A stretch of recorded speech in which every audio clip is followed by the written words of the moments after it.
Dear student, today we discuss about the introduction of class 12th exercise 10.3 in which we study about dot product.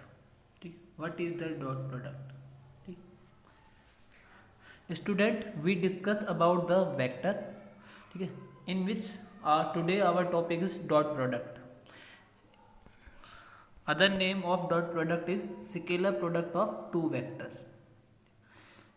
If we have let a vector and b vector be two non-zero vector, ठीक है। A vector और B vector हमारे पास दो ऐसे vector हैं जो कैसे हैं बेटा, नॉन जीरो हैं, ठीक है। देन दोनों वेक्टर्स का जो डॉट प्रोडक्ट होगा वो क्या होगा हमारे पास, वो होगा A vector dot B vector is equal होता है हमारे पास, इज इक्वल होता है बेटा हमारे पास ए वेक्टर का मैग्नीट्यूड, बी वेक्टर का मैग्नीट्यूड और साथ में आता है कॉस थीटा, ठीक है। साथ में क्या आता है, कॉस थीटा। थीटा बेटा मैं लिख रहा हूँ। उसके बाद देखिए ये थीटा क्या होता है, यदि दो वेक्टर हमारे पास ऐसा, ये हमारे पास ए वेक्टर है और ये हमारे पास क्या है, बी वेक्टर है, ठीक है। तो जो थीटा होता है वो थीटा क्या होता है, वो थीटा ये एंगल होता है इन दोनों के बीच का जो एंगल होता है, ठीक है। तो दोनों वेक्टर का डॉट प्रोडक्ट क्या होता है, वो हमारे पास होता है A vector dot B vector is equal to A vector का मैग्नीट्यूड, बी वेक्टर का मैग्नीट्यूड और साथ में कॉस थीटा, ठीक है। और एक बात और ध्यान रखना बेटा, जो यानी कि डॉट प्रोडक्ट होता है वो क्या होता है, एक स्केलर क्वांटिटी होती है। क्या होती है, एक स्केलर क्वांटिटी होती है, ठीक है। तो यहाँ पर आपको पहला जो ऑब्जर्वेशन है, पहला जो रिजल्ट आता है इस फॉर्मूले से, वो आपको बताया गया है कि A vector dot B vector is a scalar quantity. कैसे होती है, स्केलर क्वांटिटी होती है।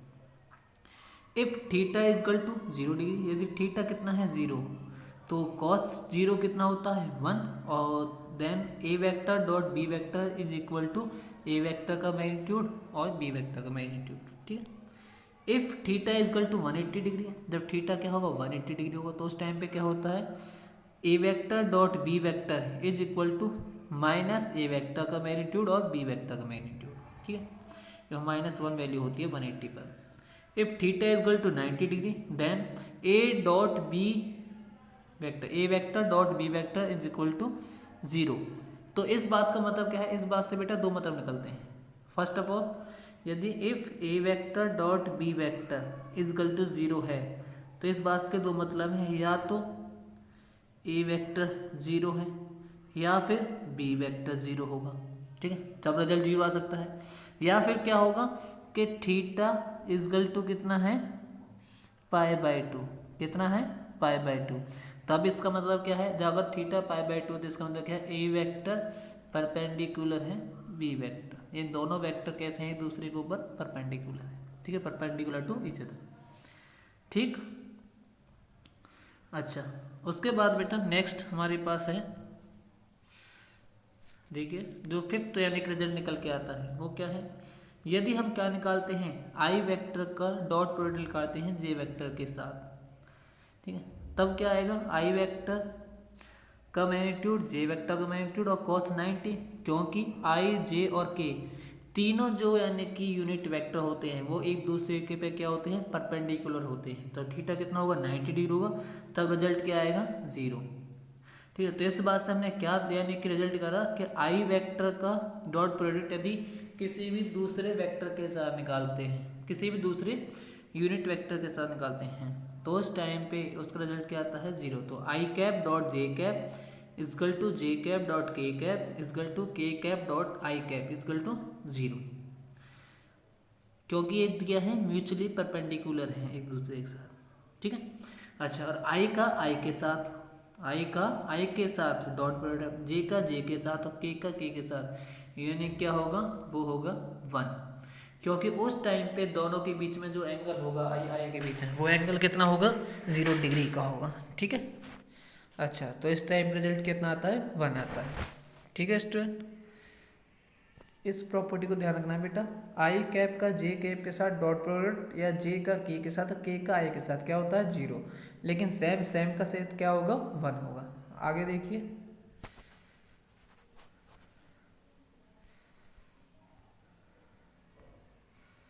अच्छा बेटा, एक क्वेश्चन है जो अभी लास्ट हमने जो एक यानी कि फिफ्थ जो रिजल्ट आया था उसी के ऊपर एक बेस क्वेश्चन है। यदि आपके पास दो वेक्टर हैं, एक वेक्टर ए है, ए वेक्टर बी वेक्टर आपके पास, इन दोनों का डॉट निकालना है आपको। तो जब आप डॉट निकालोगे तो देखिए आई की मल्टीप्लाई आई में करोगे आप, तो आई का साथ क्या होता है 1 होता है, तो 2 मल्टीप्लाई 1 आ जाएगा। लेकिन आई का जब जे के साथ करोगे तो 0, और आई का जब के साथ करोगे तो 0, तो ये दोनों क्या हो जाएंगे 0। अच्छा, अब जे का देखिए इसके साथ करोगे तो 0, और जे का जब जे के साथ करोगे तो -7। इसी तरह जे का अगर के साथ करोगे तब भी 0 आएगा, के के साथ आएगा 1 और वो हो जाएगा -3, और बाकी सबके साथ 0। तो उस टाइम पे जो हमारा ए वेक्टर डॉट बी वेक्टर आता है वो क्या आता है 2 -7 -3। तो यानी कि इनको ऐड करोगे तो ए वेक्टर डॉट बी वेक्टर हमारे पास कितना आता है -8। ठीक। अच्छा, 6 जो प्रॉपर्टी होती है A vector dot A vector, A vector का ए वेक्टर के साथ ही डॉट प्रोडक्ट क्या होता है, ए वेक्टर का मैग्नीट्यूड और ए वेक्टर का मैग्नीट्यूड cos 0। cos 0 क्यों रखा, क्योंकि ए का ए के साथ लगा रहे हैं तो थीटा कितना होगा 0 डिग्री होगा।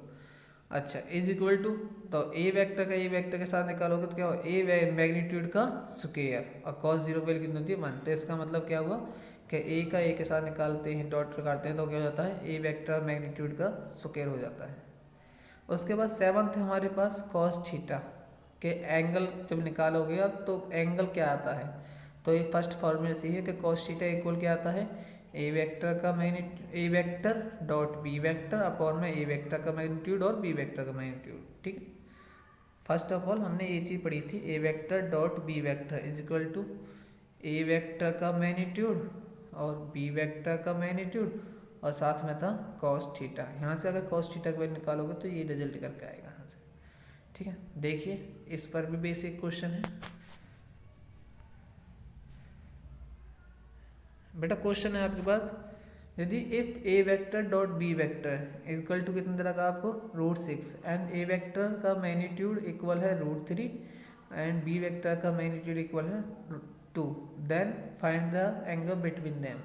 तो cos थीटा इक्वल क्या आता है A vector dot B vector upon में ए वेक्टर का मैग्नीट्यूड बी वेक्टर का मैग्नीट्यूड रखोगे तो उसे सॉल्व करोगे ये आएगा, √3 से ऊपर नीचे मल्टीप्लाई करोगे तो ऊपर 18 हो जाएगा, और उससे सॉल्व करोगे तो 3 से 3 कैंसिल, ये आ जाएगा 1/2।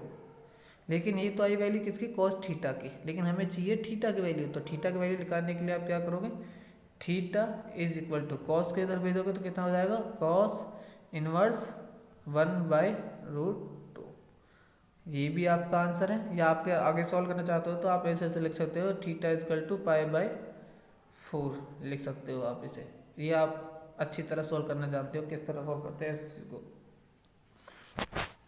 ठीक है स्टूडेंट, आगे देखिए बच्चे, प्रॉपर्टीज ऑफ डॉट प्रोडक्ट कि डॉट प्रोडक्ट की क्या क्या प्रॉपर्टीज होती हैं। फर्स्ट प्रॉपर्टी होती है कम्यूटेटिव कि A vector dot B vector equal होता है B vector dot A vector. ठीक है, क्योंकि ये एक स्केलर क्वांटिटी होती है इस वजह से सेम आते हैं। दूसरा होता है डिस्ट्रीब्यूटिव प्रॉपर्टी कि A vector dot B vector plus में सी वेक्टर इक्वल होगा A vector dot B vector plus में A vector dot C vector के। थर्ड है scalar multiplication in A vector, किसी भी वेक्टर के डॉट प्रोडक्ट में यदि किसी भी स्केलर नंबर से मल्टीप्लाई करते हैं, किसी कांस्टेंट करते हैं, तब वो क्या होता है कि कोई स्केलर है bracket A vector dot B vector bracket close equal to K का ए वेक्टर के साथ पहले मल्टीप्लाई कर दो, फिर उसका डॉट प्रोडक्ट निकाल दो बी के साथ, या इक्वल ए वेक्टर डॉट और के की पहले बी में मल्टीप्लाई कर लो, फिर उसका डॉट प्रोडक्ट निकाल दो ए के साथ, वो इक्वल होते हैं इज इक्वल टू के bracket A vector dot B vector के। ठीक है जी। अच्छा, उसके बाद बेटा लास्ट जो टॉपिक बचता है हमारा इसमें, और ये थोड़ा इम्पोर्टेंट भी है। देखिए, projection of A vector on A line. Projection का मतलब क्या होता है, मान लो बेटा अब हमारे पास एक लाइन है ये, और एक हमारे पास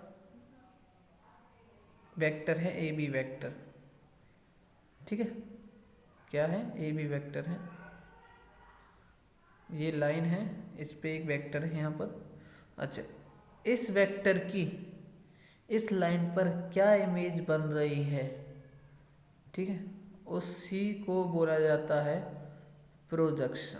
क्या बोला जाता है, प्रोजेक्शन। यानी कि ये जो इस लाइन की इमेज बनी है इसी को क्या बोला जाएगा, प्रोजेक्शन बोला जाता है। ठीक है, अच्छा देखिए ए सी ये बी है, ये लाइन कोई एल है, तो इस वेक्टर को मैं लिख सकता हूँ ए बी वैक्टर। ठीक है, या फिर ए बी वैक्टर को मैं सिंगल अगर उसमें लिखूँ तो लिख सकता हूँ ए वैक्टर।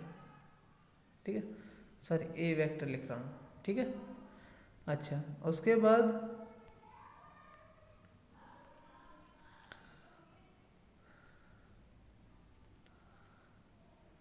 बेटा यहाँ पर आपको कुछ चीज़ें दिखाई देंगी, जैसे कि प्रोजेक्शन लेंथ।